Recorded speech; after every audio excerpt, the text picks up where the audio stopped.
قل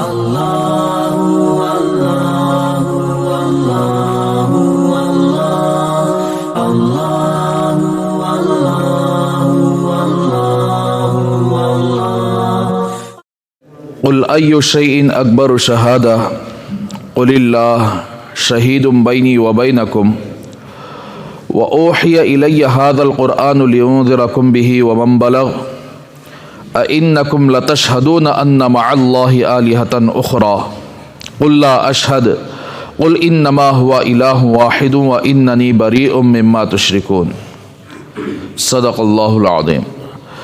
محترم بھائیو، جیسا کہ اس سے پہلے گزر چکا کہ کفار مکہ اللہ کے رسول صلی اللہ علیہ وسلم کے پاس اس لیے آئے تھے کہ آپ آنے کی وجہ سے، آپ کے اس دعوت کی وجہ سے بھائی بھائی میں لڑائیاں ہو گئیں، جھگڑے ہو گئے، لہٰذا آپ ایسا کریں کہ آپ ہمارے خداؤں کی عبادت کریں، ہم آپ کے خدا کی عبادت کریں گے۔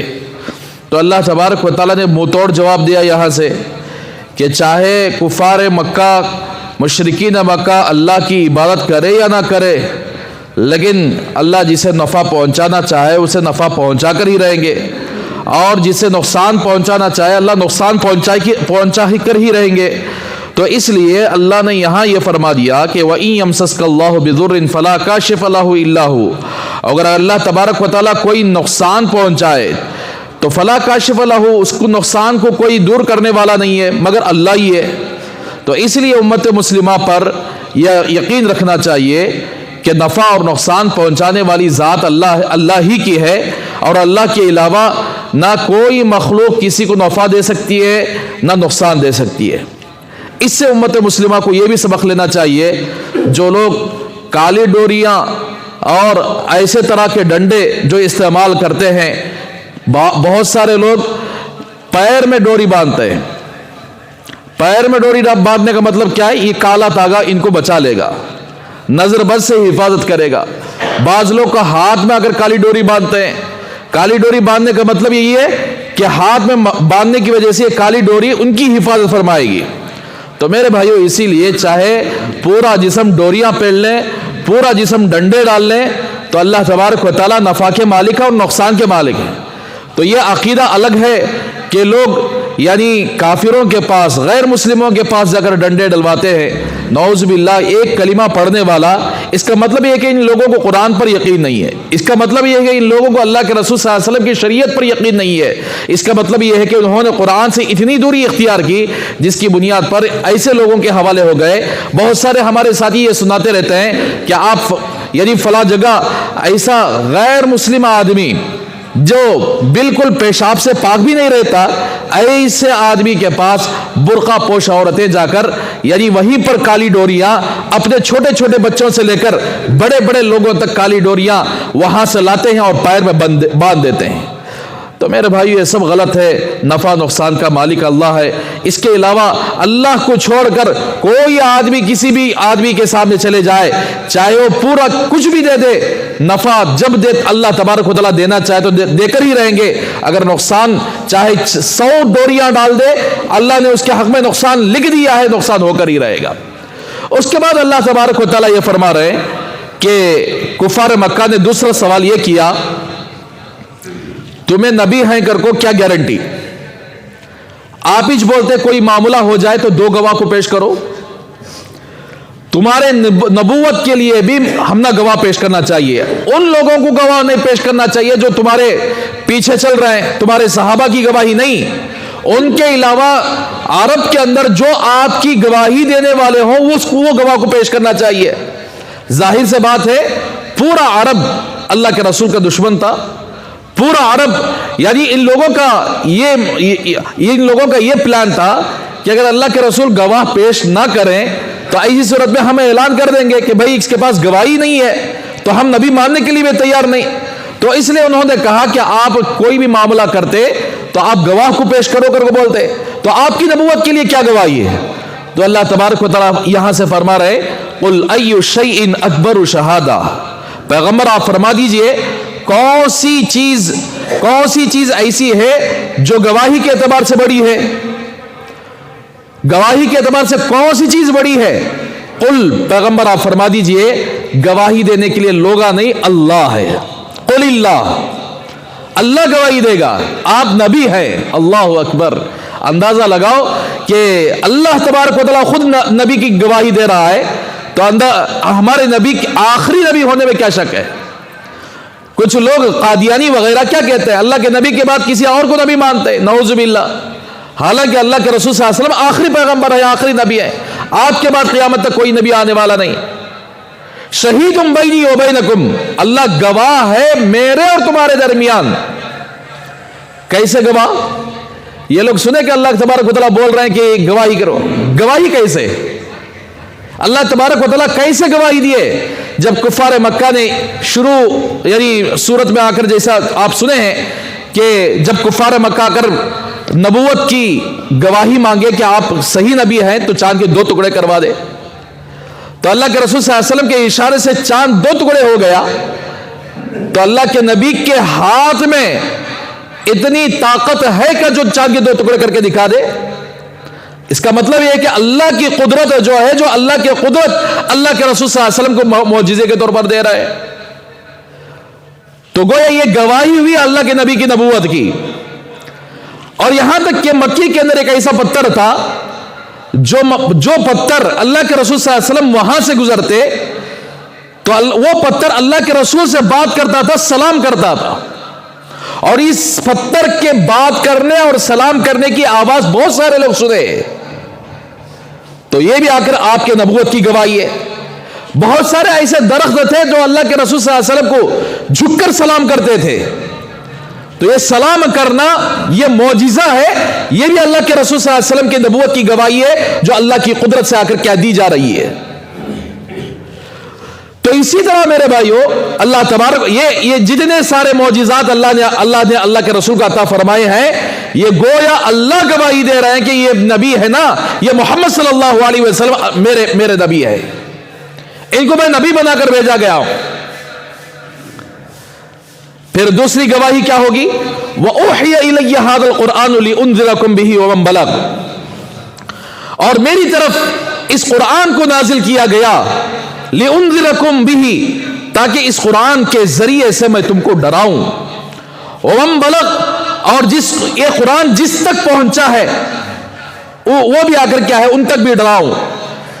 تو میرے بھائیو، اللہ تبارک و تعالیٰ نے بطور گواہی کے قرآن مجید کو نازل فرمایا۔ اللہ اکبر! قرآن مجید ایسا فصیح کلام ہے، ایسا بلیغ کلام ہے کہ اس زمانے کے اندر عرب کی کیا حالت تھی؟ بکریاں چرانے والی لڑکیاں، 15-16 سال کی لڑکیاں جو کبھی کسی استاد کے پاس جا کر علم حاصل نہیں کی، جاہل لڑکیاں، جاہل لڑکے ایسے اشعار پڑھتے تھے، بیٹھے بیٹھے شعر بنا کر پیش کر دیتے تھے۔ عربی کی کوئی مثالی قائم نہیں کر سکتا تھا، اور عربی زبان پر ایسا فخر تھا ان کو کہ ہمارے جیسا کوئی عربی زبان بنا کر نہیں لا سکتا، ایسا فخر تھا۔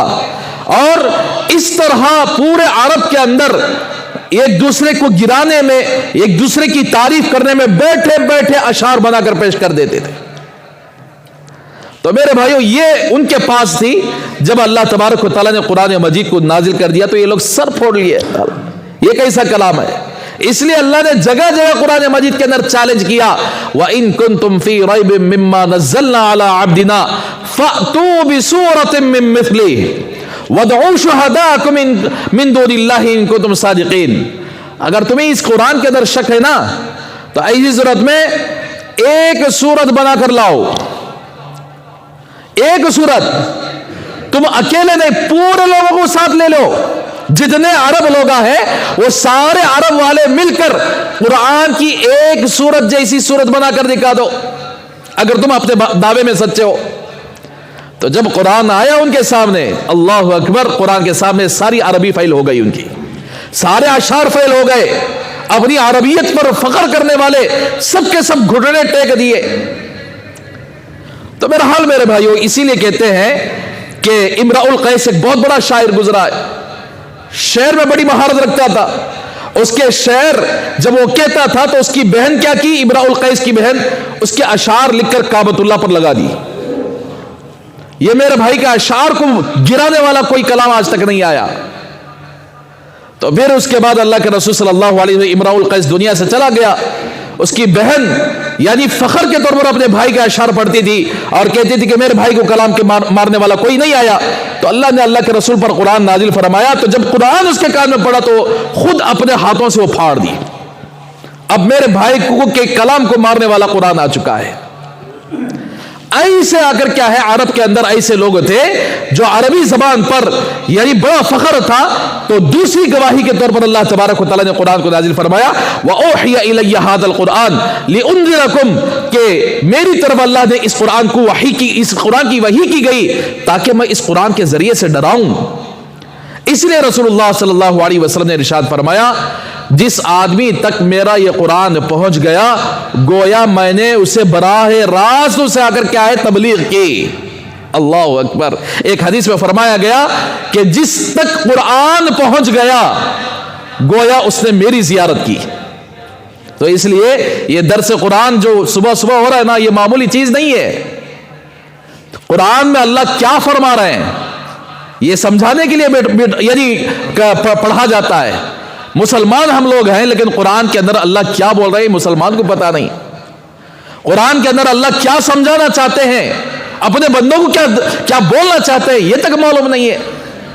تو اس لیے اللہ کے رسول صلی اللہ علیہ وسلم نے فرمایا جس تک یہ قرآن پہنچ گیا گویا اس نے میری زیارت کی. جس تک یہ قرآن پہنچ گیا گویا میں نے اس سے تبلیغ کی. تو اس لیے قرآن کی باتوں کو سننا چاہیے، قرآن کی باتوں کو لوگوں تک پہنچانا چاہیے. ہم خود بھی سننا ہے، دوسروں تک بھی پہنچانا ہے. ومن بلغ سے یہی فرماتے ہیں کہ جس تک یہ قرآن پہنچا تو سمجھو کہ جس تک بولے تو قیامت تک یہ قرآن لوگوں تک پہنچتا رہے گا. قیامت تک دوسری کتاب نہیں آنے والی. اللہ کے نبی آخری نبی ہے اور قرآن مجید آخری کتاب ہے. اس کے بعد کوئی نبی نہیں، اس کے بعد کوئی کتاب نہیں. پھر اس کے بعد اللہ تبارک و تعالیٰ نے فرمایا کہ اَإِنَّكُمْ لَتَشْهَدُونَ أَنَّ مَعَ اللَّهِ آلِهَةً أُخْرَى.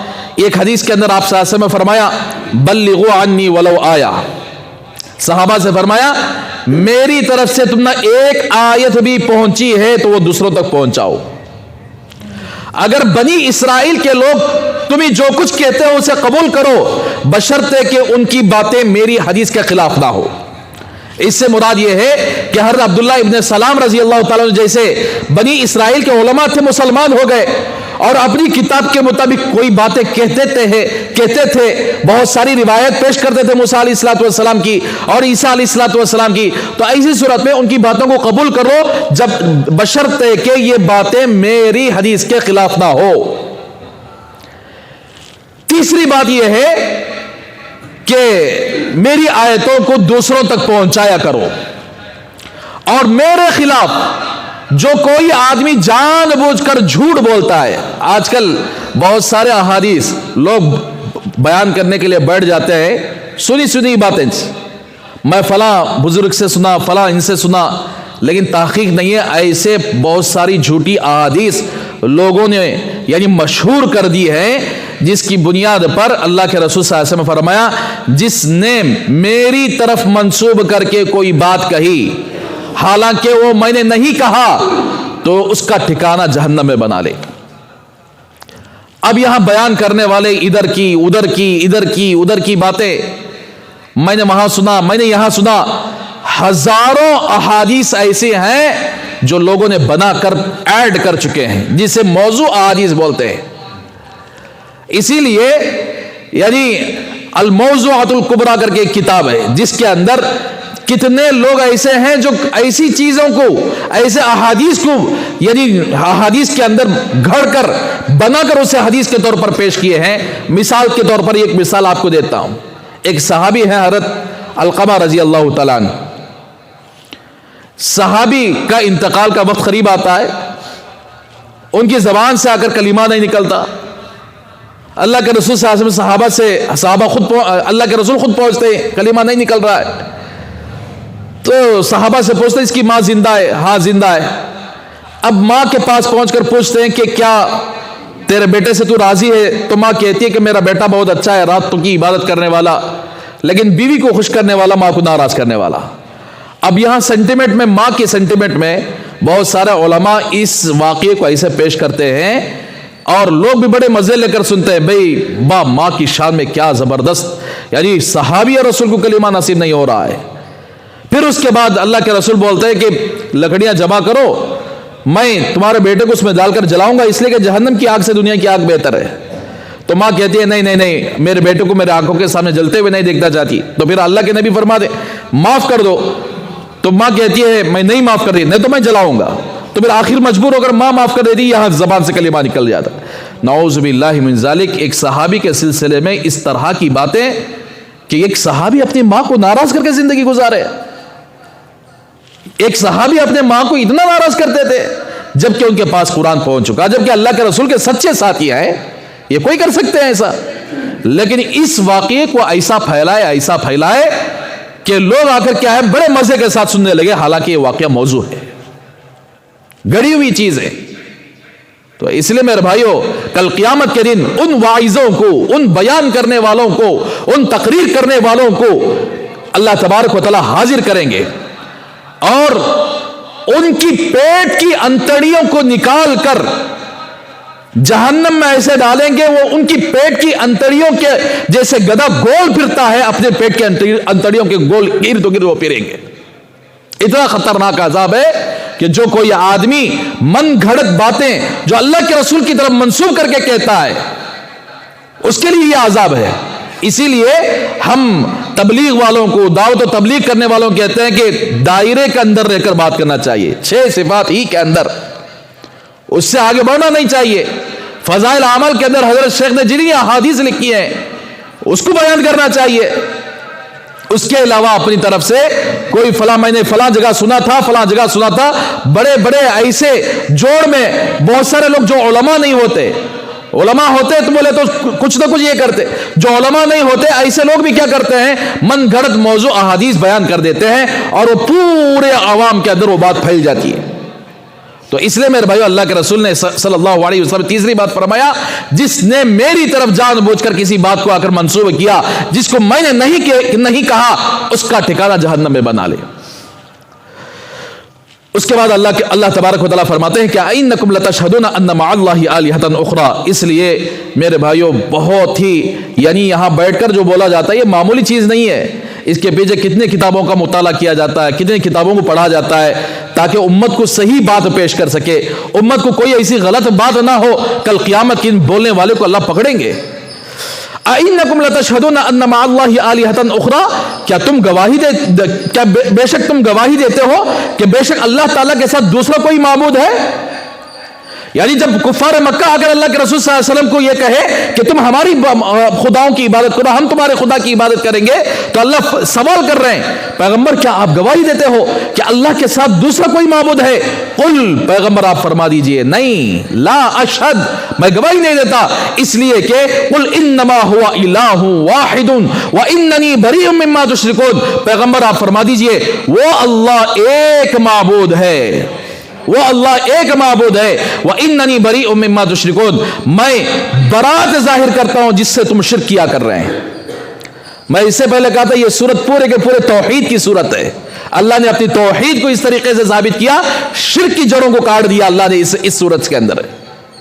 تو اللہ نے فرمایا کہ پیغمبر آپ ان کے سامنے کہو میں تمہارے خدا خدا کو نہیں ماننے والا، تمہارے بتوں کو نہیں ماننے والا، میں اسی ایک معبود کو مانتا ہوں جو ایک معبود ہے، اس کے علاوہ کوئی عبادت کے لائق نہیں ہے، میں تمہارے شرک سے بیزار ہوں. اس لیے میرے بھائیو شرک سے توبہ کرنا چاہیے. یہاں تک کہ کوئی آدمی کسی مسلمان عورت سے شادی کیا لیکن ایک مرتبہ شرک کر لیا، ایک تو ایمان سے نکل جاتا ہے، دوسرا اس کا نکاح بھی ٹوٹ جاتا ہے. شرک کا کام کیا، نکاح بھی گیا، ایمان بھی گیا. اللہ ہم سب کی حفاظت فرمائے.